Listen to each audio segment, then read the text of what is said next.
Aleluia. O Rei está voltando. Aleluia. Ele vem me buscar. Amém. O Rei está voltando. O Rei está voltando. Aleluia. Ele vem. Ele vem.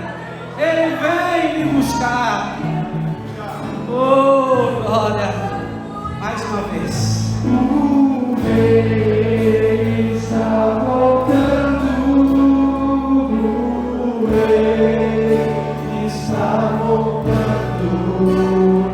A trombeta está soando. O meu nome a chamar. Sim, o Rei está voltando.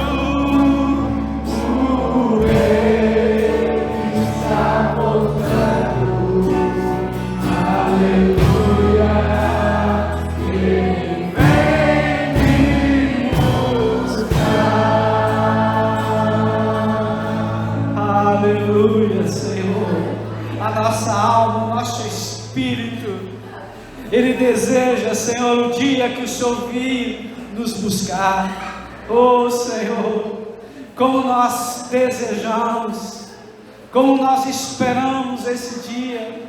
Vai ser um dia glorioso, onde o Senhor vai nos encontrar nos ares, e o nosso corpo mortal vai se revestir de imortalidade. O nosso corpo corruptível vai se revestir de incorruptibilidade. Ah, Senhor, e assim como o Senhor é, assim nós seremos transformados num piscar de olhos, e estaremos para todo sempre na presença do Senhor. Amém. Aleluia. Glória a Deus. Amém, queridos. Essa é a nossa esperança, uma viva esperança. Podemos passar por lutas, e passamos por tribulações, traições, passamos por perseguições, mas o Senhor está sempre ao nosso lado. Amém? Assim como diz o Salmo 23, versículo 1: o Senhor é o meu pastor, e nada me faltará. O Senhor é o meu pastor, e Ele não me faltará. Então eu tenho tudo o que eu preciso, porque se eu tenho Deus na minha vida, Deus, Ele vai abrir as portas dos céus, e Ele vai derramar bênçãos sem medidas. Tudo que eu preciso é apenas o Senhor, o restante é apenas uma consequência do meu estar com o Senhor. Amém? Deus é fiel, queridos. Nós às vezes não somos fiéis, às vezes somos infiéis, às vezes abandonamos o Senhor, mas o Senhor nunca nos abandona.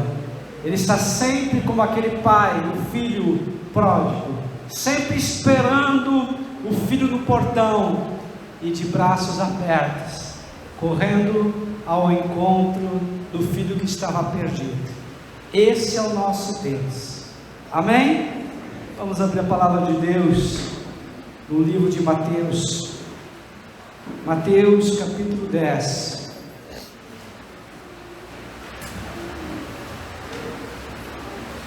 Mateus capítulo 10, versículo 1 e o 2. Assim diz a palavra de Deus.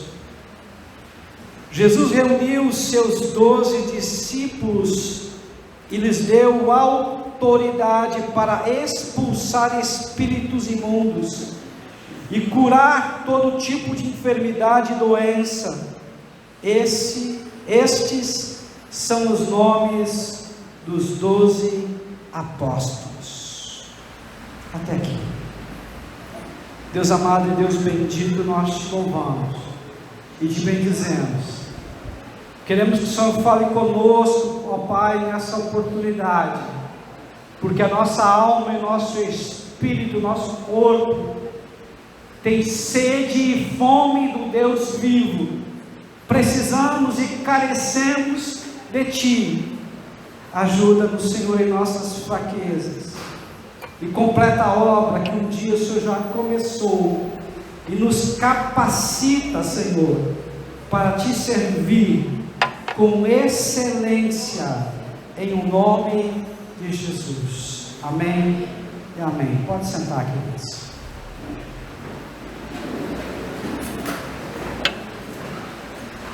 Você já deve ter percebido que nós temos falado já há vários domingos sobre a vida de Jesus, sobre o ministério de Jesus, porque a Bíblia diz que nós precisamos ser cristãos, e cristão significa ser pequenos Cristo, cristão significa ser parecido com Cristo, cristão significa ter o pensamento, as emoções, atitudes e palavras de Cristo. Então, como nós vamos proceder se não conhecemos o Evangelho, se não conhecemos como Jesus pensava, como ele sentia, como ele falava e como ele agia? Precisamos conhecer.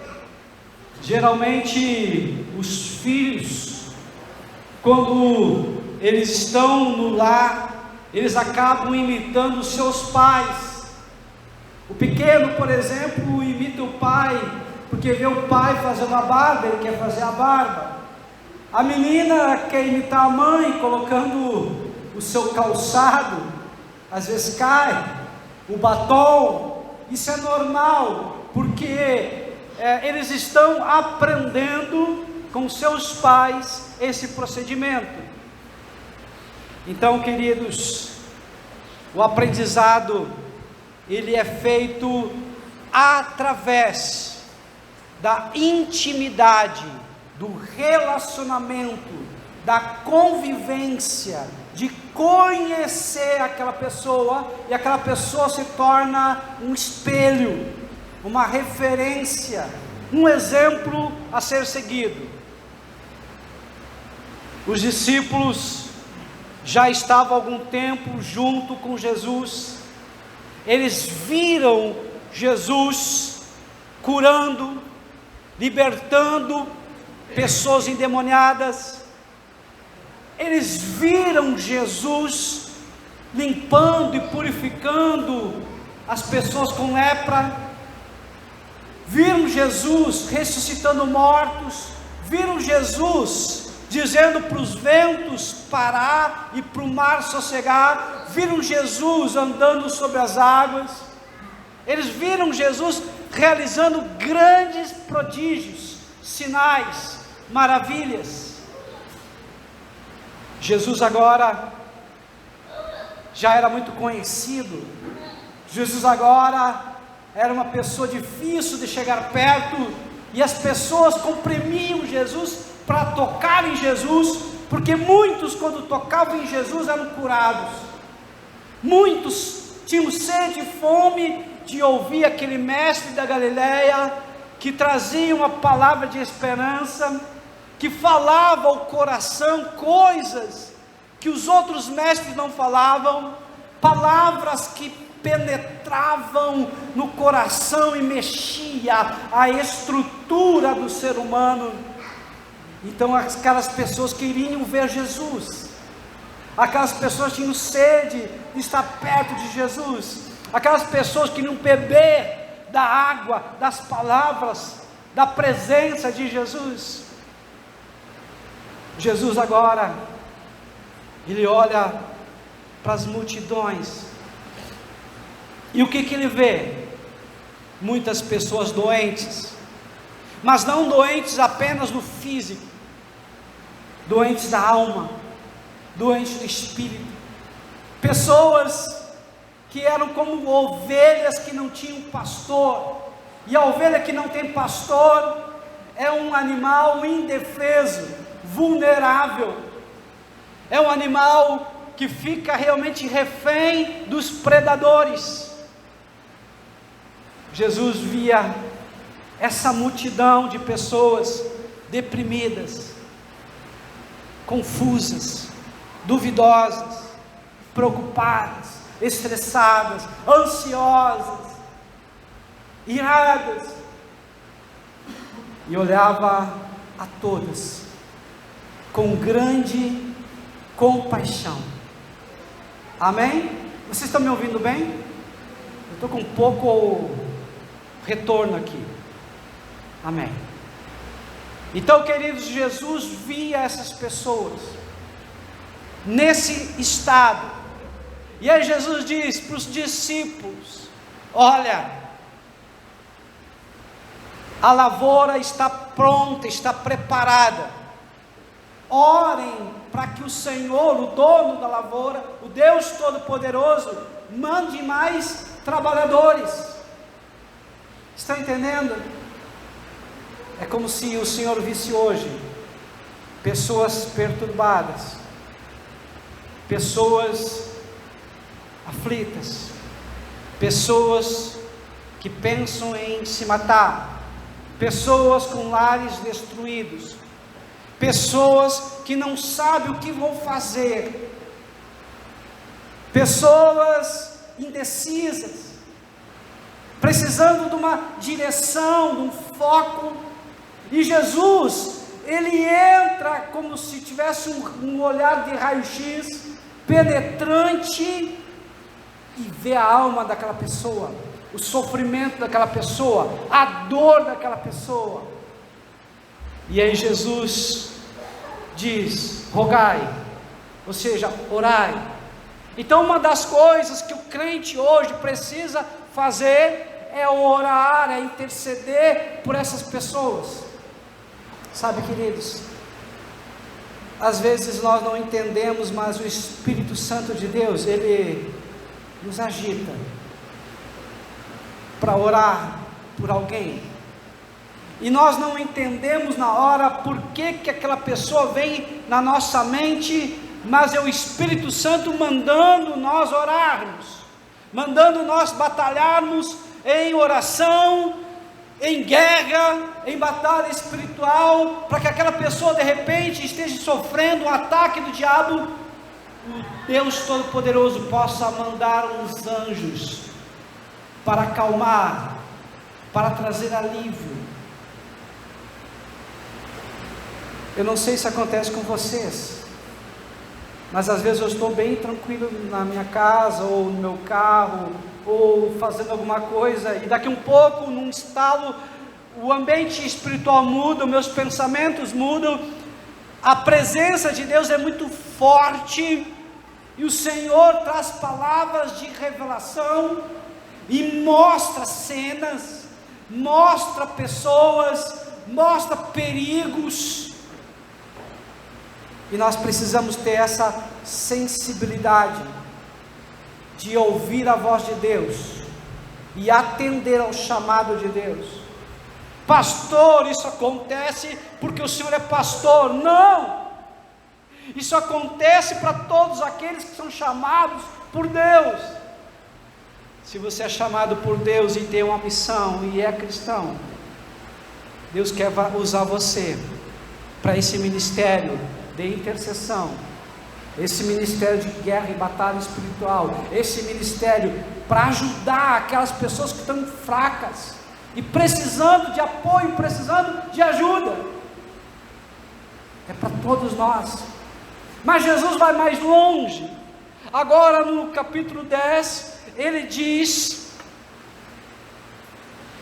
que ele reuniu seus 12 discípulos. Em Lucas e em Marcos também fala, em João também fala, diz que ele passou a noite inteira orando, a noite inteira pedindo para que o Senhor desse e mostrasse, revelasse quem seria os seus discípulos, que estariam andando mais junto dele, que iria complementar, continuar a missão para o qual ele veio na terra, Pastor, qual é a missão de Jesus? Condenar o mundo? Não. Julgar o mundo? Não. Pelo menos não agora. No final dos tempos, sim, Ele vai vir como juiz. Para que e qual o propósito de Jesus vir à nossa terra como homem? Para ser Salvador, Messias. Jesus veio chamar aqueles que estavam perdidos, aqueles que estavam afastados, aqueles que estavam distantes do Senhor, e dizer: venham para o Pai, venham para o Senhor nosso Deus, porque Ele quer te salvar. A palavra salvação do grego soter significa cura, ou seja, Deus quer curar a mim e a você, curar o físico também, curar a alma também, mas principalmente a cura é espiritual, porque os nossos pecados, como diz Isaías 59:2, fazem separação entre eu e Deus. No momento então que eu reconheço que eu sou pecador, no momento então que eu confesso os meus pecados e digo: Senhor, me perdoa, porque eu careço da tua salvação, eu preciso do teu perdão. O Senhor vem, o Senhor lança todos os meus pecados no mar do esquecimento e deles não lembra mais. Mas pastor, eu já confessei os meus pecados, mas de vez em quando vem algumas situações na minha mente, me importunam, me perturbam, me entristece, me enraivece. O que eu faço? A palavra de Deus diz: se o teu coração te acusa, maior é Deus do que o teu coração. A palavra de Deus diz em 1 João 1,9: se nós confessarmos a Deus os nossos pecados, Ele é fiel e justo para nos perdoar e nos purificar de toda injustiça. Então nós temos daí livre acesso ao Pai. Mas pastor, você não sabe o que eu fiz. Não importa o pecado. Quanto maior o pecado, maior o perdão.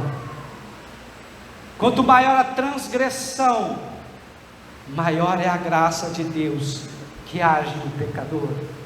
Então, independentemente do que tu fez, o Senhor, no momento que você falou e confessou os teus pecados, o Senhor diz: os teus pecados eu não lembro mais. Isso é a graça de Deus. Esse é o poder da palavra do Evangelho de Deus. Aqui agora Jesus está chamando 12 discípulos. Quem são discípulos? Aqueles que andavam com Jesus, os aprendizes, os alunos, aqueles que obedeciam a mensagem, a instrução do Senhor. Você é discípulo do Senhor Jesus? Amém? Glória a Deus. Aqui diz que Jesus chamou 12 discípulos. Pastor, por que 12? Não podia ser 11? Não podia ser 13? 12 é um número de governo, autoridade. 12 tribos de Israel, 12 apóstolos, discípulos que vão se transformar em apóstolos, 12 patriarcas que representam o Antigo Testamento, a Antiga Aliança, 12 discípulos, apóstolos que representam a Nova Aliança, a aliança pelo sangue de Jesus. Então tem um propósito nesse 12. Em Apocalipse capítulo 21, João teve uma visão dos céus, e ele viu 12 portas, e essas portas tinham os nomes dos 12 patriarcas, as 12 tribos de Israel, e essa cidade tinha 12 fundamentos, e cada fundamento, o nome dos apóstolos, discípulos do Senhor Jesus. Interessante agora que aqui diz que o Senhor deu autoridade. Autoridade. A autoridade, queridos, ela é um resultado de intimidade com Deus e santidade. Intimidade mais santidade é igual a autoridade. Intimidade é busca com Deus. Intimidade é ter um relacionamento com Deus. Intimidade é conversar com Deus. Intimidade é ter a sensibilidade para ouvir a voz de Deus. Santidade é se afastar do mal. Quando nós buscamos intimidade e se afastamos do mal e da aparência do mal, o produto, o resultado disso é autoridade. E autoridade para quê? Autoridade para ser um representante, autoridade para ser um embaixador, autoridade para representar o Senhor aqui nessa terra. Os anjos pediram para Deus, para eles trazerem e proclamarem o Evangelho. O que é o Evangelho, pastor? São as boas novas. Os anjos queriam fazer esse papel, e Deus disse: não, esse papel é para os meus filhos, minhas filhas amadas. Esse papel é para o homem e a mulher lavados no sangue do Cordeiro. Esse papel são para aqueles que vão continuar a missão que eu comecei nessa terra. Autoridade para curar enfermos, autoridade para expulsar demônios, autoridade para ressuscitar mortos. Mas pastor, quem é que faz isso hoje em dia? Esse tipo de credencial, esse tipo de milagre foi principalmente para os discípulos, os apóstolos. Pastor, e hoje Deus não cura? Cura.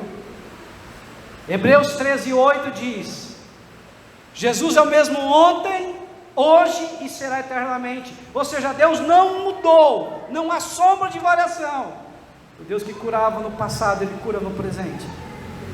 Mas para Ele curar, Ele necessita encontrar em nós fé. Romanos 10:17 diz: a fé vem pelo ouvir e ouvir a palavra de Deus. Ou seja, quanto mais eu ouço a palavra de Deus, mais eu tenho fé. Pastor, o que isso quer dizer?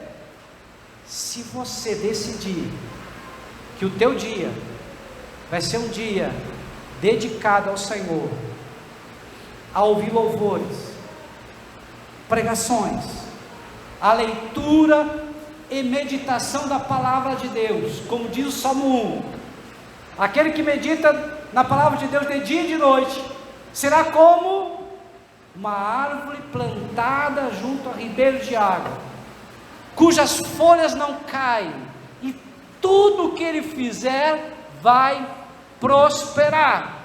Aí as pessoas querem métodos para ser ricas, para prosperar, enquanto que a palavra de Deus diz que há um método apenas, e o método é meditar na palavra de Deus de dia e de noite. Aqui tem sabedoria, aqui tem estratégia. O que é estratégia, pastor? É um meio para se alcançar um fim. Aqui tem sabedoria de Deus no livro de Provérbios, que nos ensina o que fazer e o que não fazer. E aí nós podemos crescer. Então, queridos, o Senhor nos deu autoridade para expulsar espíritos impuros, curar todo tipo de enfermidade e doença. E aí no versículo 2 diz: estes são os nomes dos 12 apóstolos. No versículo 1 eles eram discípulos. No versículo 2 eles são chamados agora de apóstolos.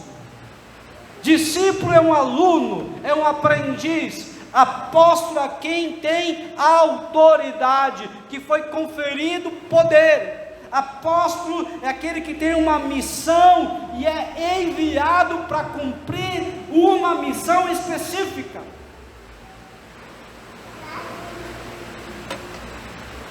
Pastor, mas apóstolo foi só no tempo de Jesus?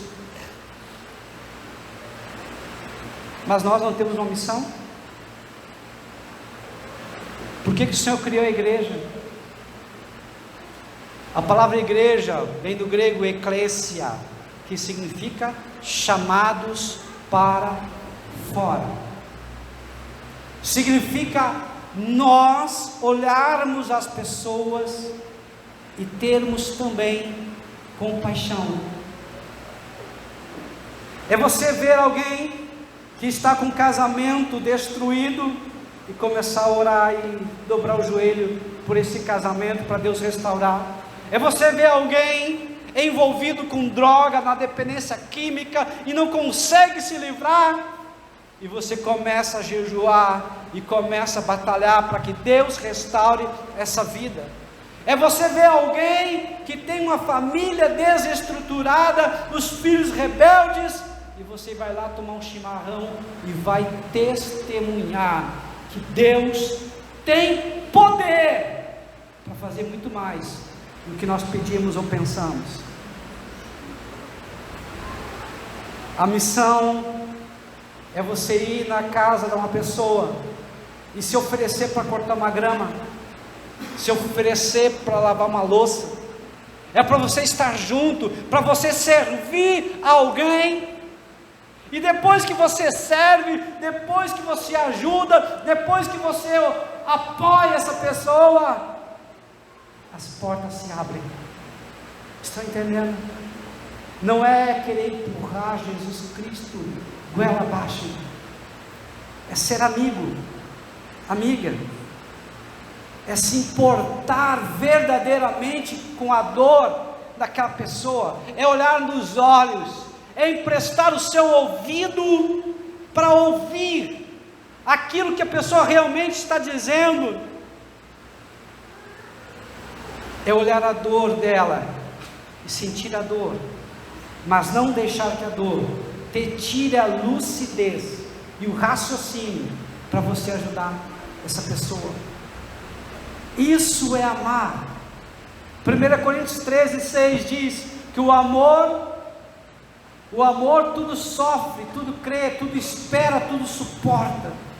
O verdadeiro amor é prático.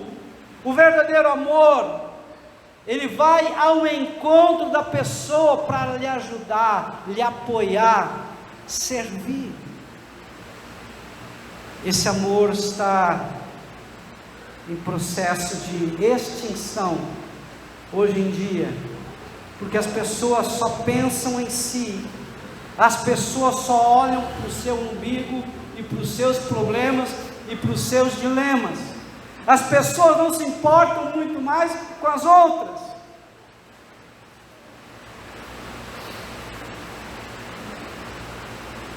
Uma vez o meu sogro e minha sogra, vou contar uma experiência deles, estavam com problemas, tinha que resolver um problema, e não sabia o que fazer. Eles iam buscar um apoio de uma pessoa madura, e no caminho eles encontraram um outro irmão que estava com problemas, e esse irmão começou a falar, começou a contar, e abriu o coração. Depois eles pararam e pensaram e falaram um para o outro: poxa vida, eu achava que eu estava com problemas, mas agora eu vejo que eu não tenho nenhum problema. Sabe, queridos, quando nós estamos tão envolvidos com os nossos problemas, se esquecemos que ao nosso lado, atrás de nós, tem pessoas com problemas bem piores. E quando nós ouvimos, o Espírito Santo fala conosco, a gente tem até vergonha, dizer: Senhor, eu achava que eu tinha problema, mas na verdade eu não tenho. E eles foram usados com graça e sabedoria para orientar essa pessoa. para trazer luz naquela situação que eles precisavam resolver. Aleluia. Então a primeira parte que eu vejo, queridos, que os discípulos, eles foram capacitados. Mas pastor, era Pedro. Pedro abria a boca e lá 3.000 pessoas se salvaram. Mas é o mesmo Pedro que também foi chamado a atenção por Jesus, dizendo: Pedro, tu está emprestando tua boca ao diabo, você não sabe o que está falando. É o mesmo Pedro que negou Jesus 3 vezes antes que o galo cantasse na mesma noite.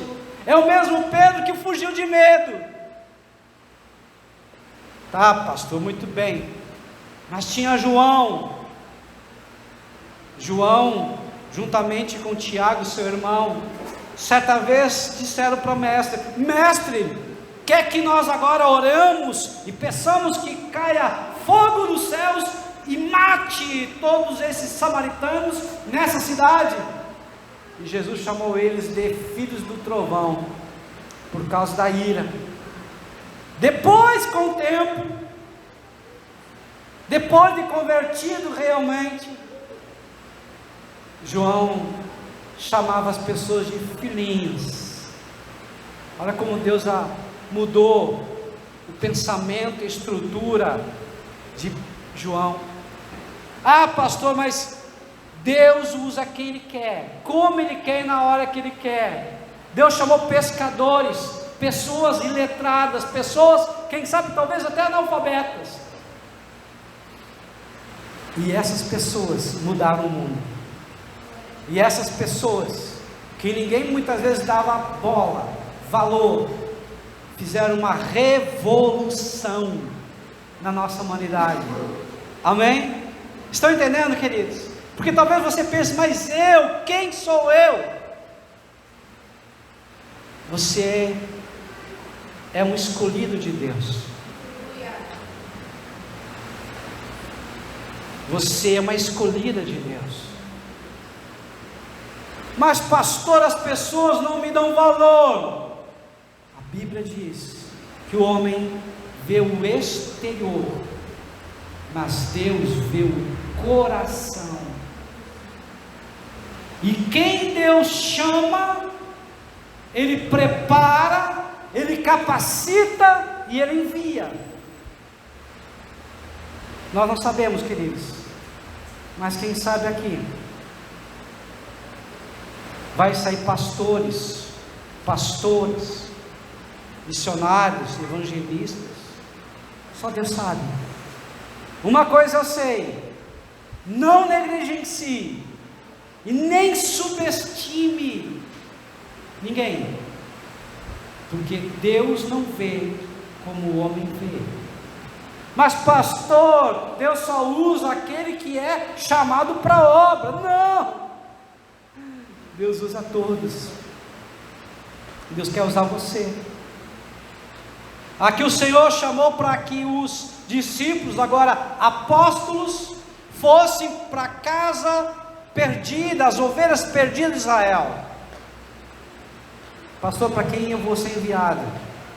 Atos 1:8 diz: mas recebereis poder ao vir sobre vós o Espírito Santo, e sereis minhas testemunhas. No grego é mártir. Mártir significa aquele que está disposto a morrer por Cristo, e também aquele que está disposto a viver para Cristo. Mas recebereis poder ao descer sobre vós o Espírito Santo, e sereis minhas testemunhas em Jerusalém, Judeia, Samaria e aos confins do mundo. Pastor, traz isso para hoje.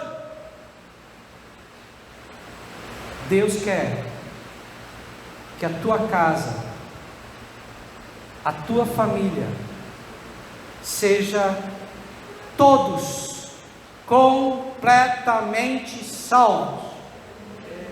Atos capítulo 16, versículo 31.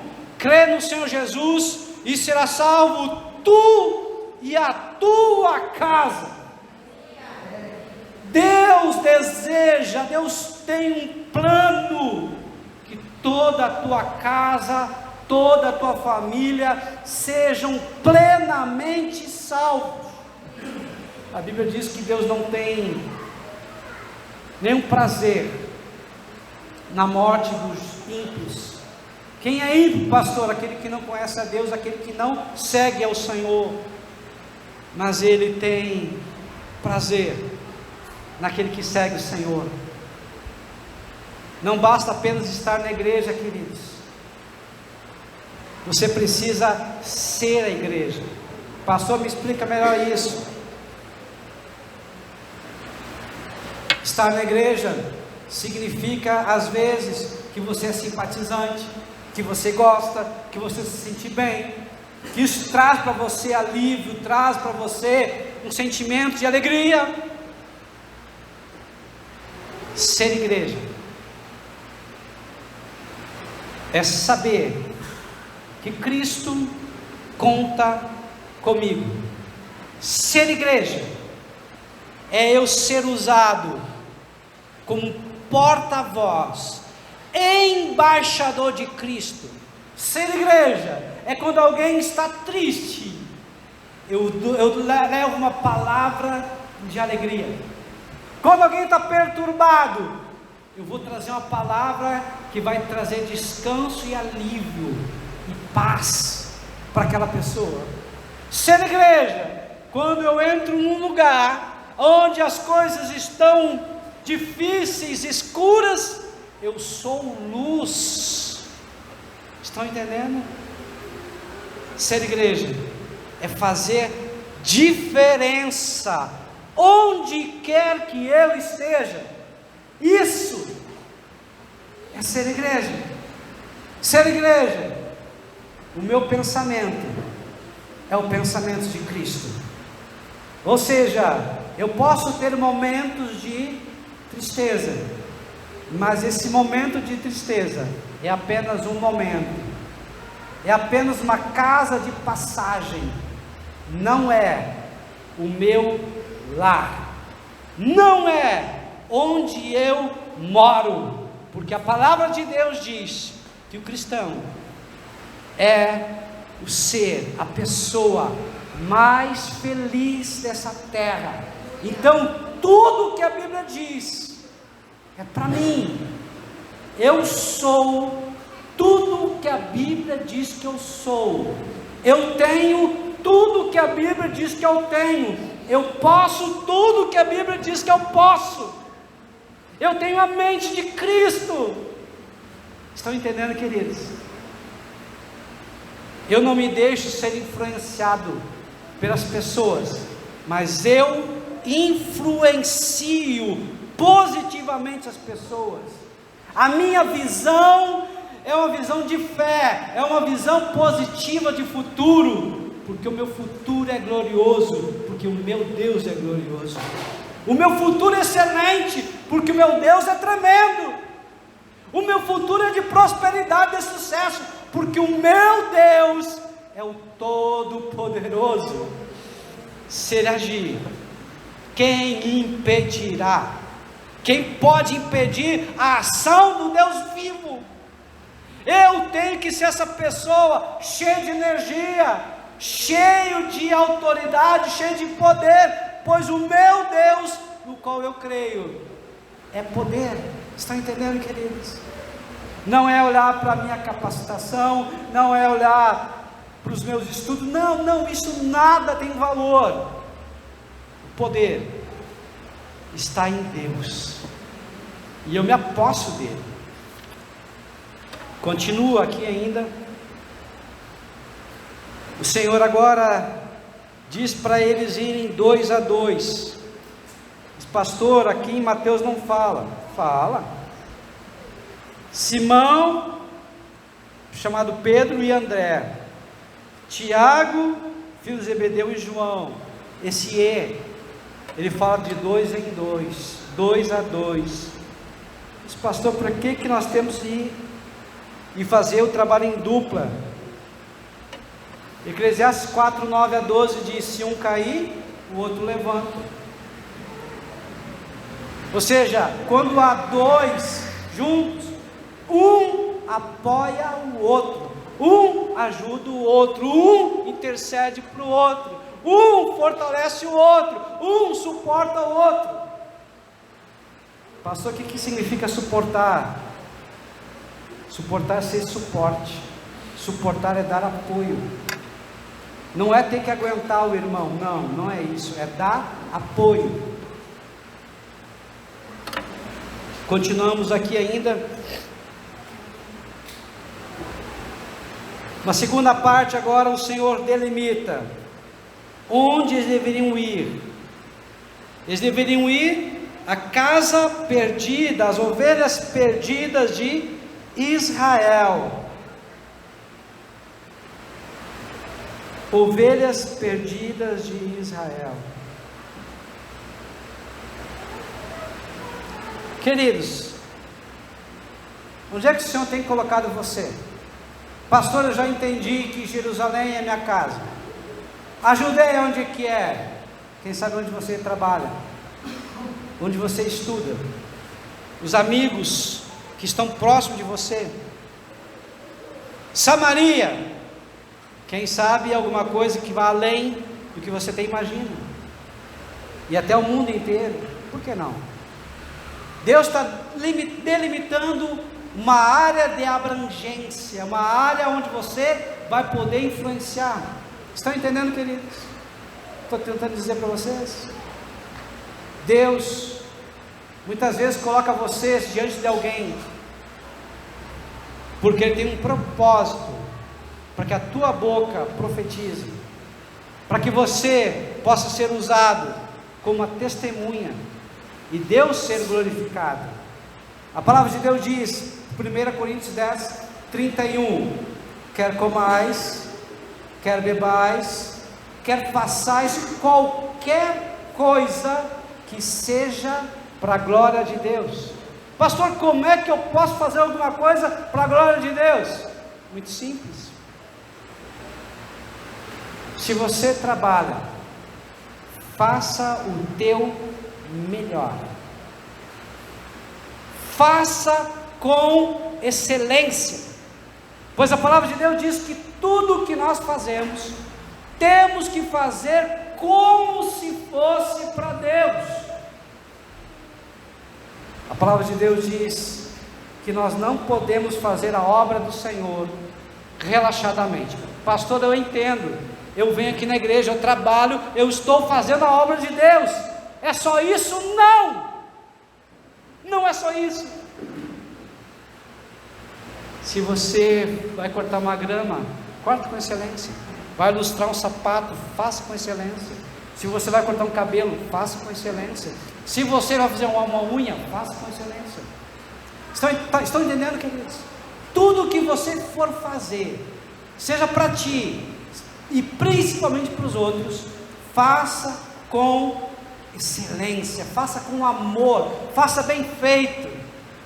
Sabe o que vai acontecer? As pessoas próximas de você vão entender que Deus é real, e quem sabe alguns vão ficar curiosos, eles vão dizer: eu quero conhecer a tua igreja, quero conhecer teu pastor. Geralmente falam isso. O correto seria: eu quero conhecer esse teu Deus. Amém? É isso que faz toda a diferença. Aleluia, glória a Deus. Queridos, o Senhor, Ele começou uma obra, e essa obra, ela tem que permanecer, tem que continuar. Para isso, o Senhor, Ele elegeu pessoas, uma instituição chamada igreja, eu e você. Para isso, a palavra de Deus diz em Hebreus 10, capítulo 10, versículo 25, nós precisamos congregar. Para isso nós temos que estar juntos.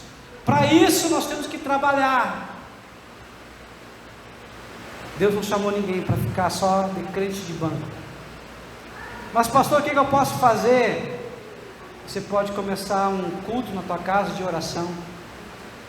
Você pode convidar pessoas próximas de repente e se juntar e começar a orar e buscar a Deus. Você pode pegar alguém que de repente entenda um pouquinho mais da palavra e começar a se juntar e explicar para outras pessoas. Quanto Deus já te deu? Talentos que foram enterrados. Vamos desenterrar? Amém? Deus deseja te ver frutífero no seu reino, porque nós somos como uma videira, precisamos dar frutos, e fruto que permaneça. Amém? O Senhor nos chamou para que nós possamos dar fruto, e fruto que permaneça. Vamos ficar em pé, queridos? Aleluia, glória a Deus, louvado seja o nome do Senhor. Nós precisamos entender que nós temos um chamado, precisamos entender que o Senhor nos chamou. Agora esse chamado não é só para Israel, esse chamado agora é para todo mundo. Esse chamado agora é para nós servirmos ao Senhor. Esse chamado agora é para dizer que o Senhor, Ele tem nos perdoado os nossos pecados. Esse chamado é para que todos aqueles que creem em Jesus sejam salvos. Feche teus olhos agora. Você crê em Jesus? Amém?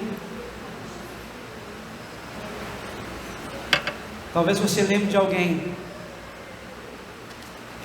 que um dia estava na igreja e que por algum motivo saiu, abandonou, apostatou da fé. Quem sabe você conhece alguém que ainda não conheceu Jesus e você sabe que essa pessoa está sofrendo. Você conhece a dor, a necessidade dela. E o Espírito Santo começa agora a lembrar você que você pode fazer mais por ela. Pastor, o que eu posso fazer? Vai na casa dela tomar um chimarrão. O que eu posso fazer? Começa a orar por ela. O que eu posso fazer? Começa a pedir para o Espírito Santo de Deus te dar graça e sabedoria para poder ajudar essa pessoa, para poder ser útil, para poder fazer algo relevante, importante, e que essa pessoa ela venha realmente abrir o coração dela para Jesus. Deus quer que você seja útil no reino dele, e essa missão é para você. Essa missão não é para o teu marido, essa missão não é para a tua esposa, essa missão não é para os teus pais, essa missão não é para os teus filhos, essa missão é tua. O Senhor te chamou, Ele vai te capacitar, Ele vai dar graça para você, Ele vai colocar palavras na tua boca, e quando você falar, vai ser o próprio Espírito Santo falando através de você. Deus vai colocar graça em você, e você vai olhar para você mesmo e vai dizer: poxa vida, eu achava que eu tinha problemas, mas não tenho nenhum, pois o Senhor é comigo,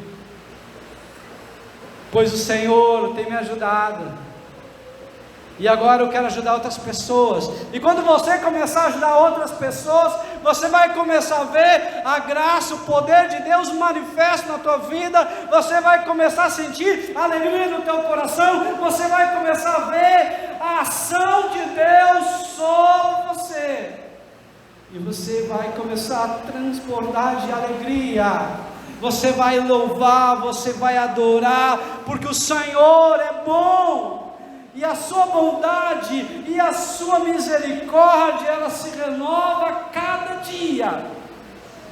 Obrigado, Senhor, porque o Senhor tem confiado a nós essa mensagem do reino.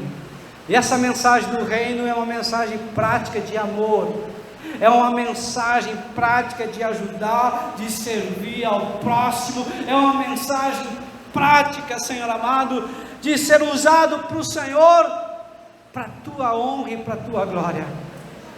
Mas talvez, ó Pai, ainda há coisas no nosso coração que ainda não estão me deixando ser usado.